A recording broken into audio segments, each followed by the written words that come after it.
नमस्कार दोस्तों, स्वागत है आप सभी का आपके अपने YouTube चैनल स्वरांगनी पर। मैं हूँ रीना और मैं वर्तमान में KVS में संगीत शिक्षिका के पद पर कार्यरत हूँ। इसके साथ ही मैं UGC नेट क्वालिफाई भी हूँ। संगीत मेरा जुनून है और इस चैनल को शुरू करने का मेरा मुख्य उद्देश्य आप सभी साथियों की मदद करना है जो KVS, NVS, TGT, PGT, UGC net, EPRS या संगीत से जुड़ी किसी भी प्रतियोगी परीक्षा की तैयारी कर रहे हैं। आज ये हमारी पहली क्लास है और आज से हम एक नई शुरुआत कर रहे हैं। आज की इस क्लास में मैं आपके लिए संगीत के आधारभूत तत्वों पर आधारित बहुत ही महत्वपूर्ण प्रश्न लेकर आई हूँ जो कि पिछली परीक्षाओं में पूछे जा चुके हैं और आने वाली परीक्षाओं के लिए बेहद खास है। अगर आप चाहते हैं कि मैं आपके लिए इसी तरह बेहतरीन प्रश्नों की सीरीज और डिटेल क्लासेस लगातार लाती रहूं, तो प्लीज़ चैनल को ज़्यादा से ज़्यादा लाइक करें, शेयर करें और सब्सक्राइब ज़रूर कर लें। साथ ही पास में बने बेल आइकन को दबाकर ऑल सेलेक्ट कर लें ताकि मेरी हर आने वाली नई वीडियो का नोटिफिकेशन सबसे पहले आप तक पहुंच सके। तो चलिए बिना किसी देरी के शुरू करते हैं हमारी आज की क्लास।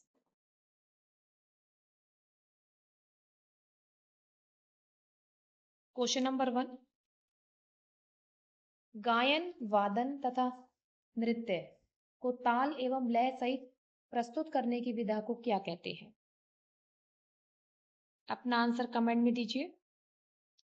संगीत, नाट्य, नर्तन, वादन। बिल्कुल सही, आपका उत्तर है क, संगीत। आचार्य शाङ्गदेव ने संगीत रत्नाकर में कहा है, गीतम वादम तथा नृत्य त्रय संगीत मुच्यते, यानी गायन, वादन और नृत्य इन तीनों के समागम को ही संगीत कहा गया है। क्वेश्चन नंबर 2, भारत में कितनी संगीत पद्धतियां हैं? 1, 2, 3 या 4?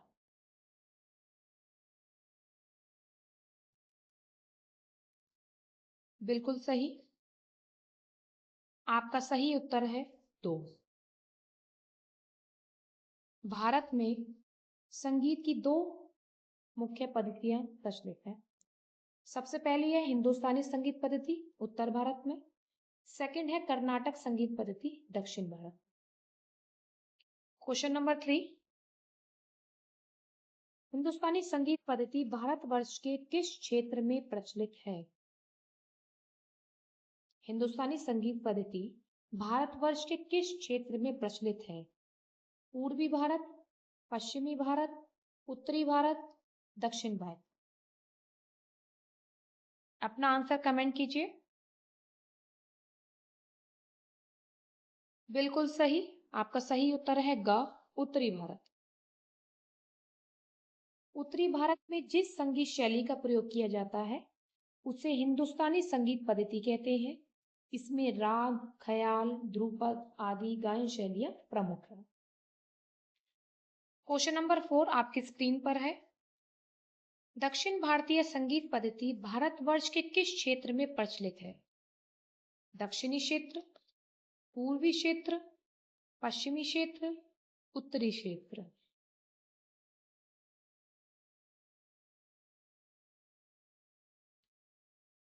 सही उत्तर है क, दक्षिणी क्षेत्र। दक्षिणी भारत के राज्यों जैसे तमिलनाडु, केरला, कर्नाटक, आंध्र प्रदेश में प्रचलित पद्धति को कर्नाटक संगीत पद्धति या दक्षिणी भारतीय पद्धति कहते हैं। दोस्तों, जो हमारी उत्तर भारत पद्धति होती है, उत्तरी यानी भारत में, और दक्षिणी जो कि कर्नाटक में है, वहां पे अलग अलग स्वर, उनके राग, शुद्ध स्वर, विकृत स्वर और स्वर नामों में और राग नामों में बहुत फर्क है, सब अलग अलग होते हैं। जब भी मैं आपको टॉपिक पढ़ाऊंगी तो मैं इसका आपको डिफाइन करूँ। नेक्स्ट क्वेश्चन, क्वेश्चन नंबर 5, किन्हीं दो वस्तुओं के टकराहट या घर्षण जब नियमित, अनियंत्रित एवं श्रृंखलाबद्ध रूप से किए जाते हैं तो उससे उत्पन्न ध्वनि का स्वरूप क्या होता है? शोरयुक्त ध्वनि, कर्णकटु ध्वनि, सांगतिक ध्वनि, कोलाहल ध्वनि।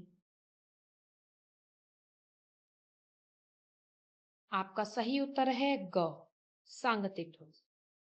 ध्वनि दो प्रकार की होती है दोस्तों, एक जो कानों को चुभती है और दूसरी जो नियमित कंपन से पैदा होती है और कानों को मीठी लगती है, उसे सांगतिक ध्वनि कहते हैं। नेक्स्ट क्वेश्चन नंबर 6, संगीत उपयोगी मधुर ध्वनि को क्या कहते हैं? संगीत उपयोगी मधुर ध्वनि को क्या कहते हैं? राग, स्वर, नाद, ताल। अपना क्वेश्चन, अपना आंसर कमेंट बॉक्स में करें। राग, स्वर, नाद, ताल।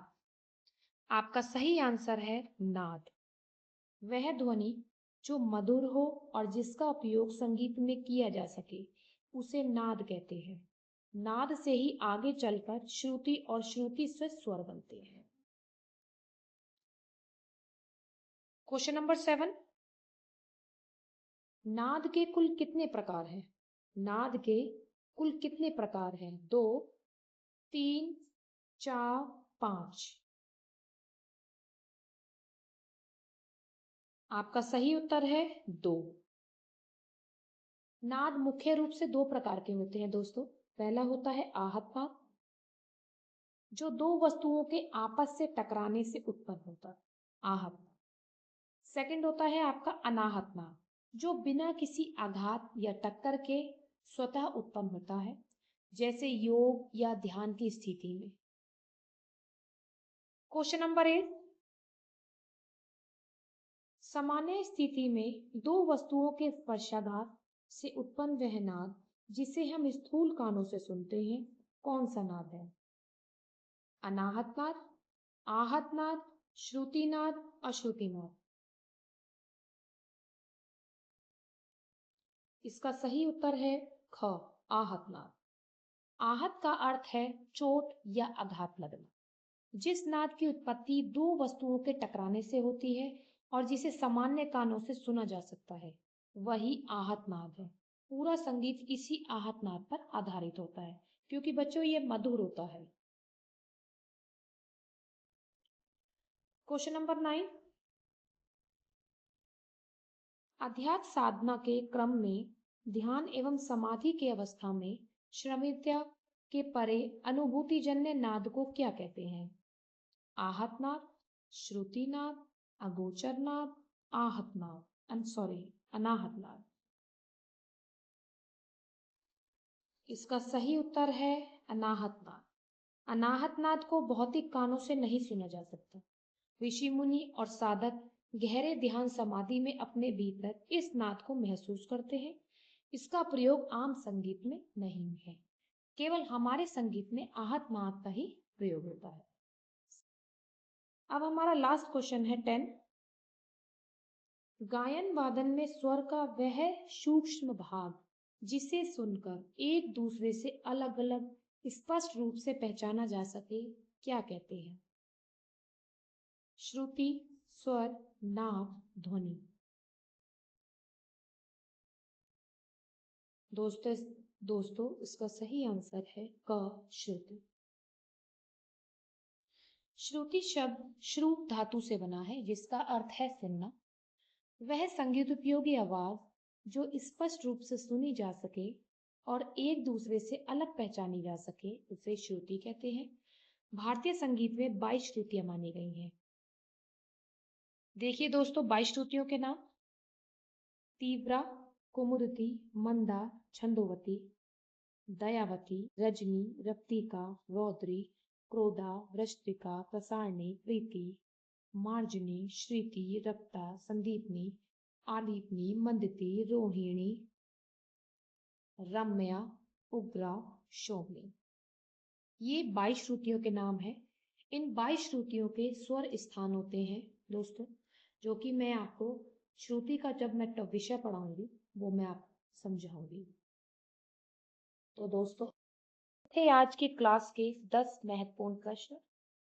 उम्मीद करती हूँ कि आपको यह क्लास और 22 श्रुतियों की यह जानकारी पसंद आई होगी। आज की क्लास आपको कैसी लगी मुझे कमेंट करके ज़रूर बताइएगा। आपके जो भी डाउट या सुझाव हो वे भी आप कमेंट में लिख सकते हैं। वीडियो को शेयर करना ना भूलें ताकि अन्य संगीत प्रेमियों और विद्यार्थियों तक यह पहुंच सके। मिलते हैं अगली क्लास में एक नए टॉपिक और नए प्रश्नों के साथ। तब तक के लिए नमस्कार और धन्यवाद।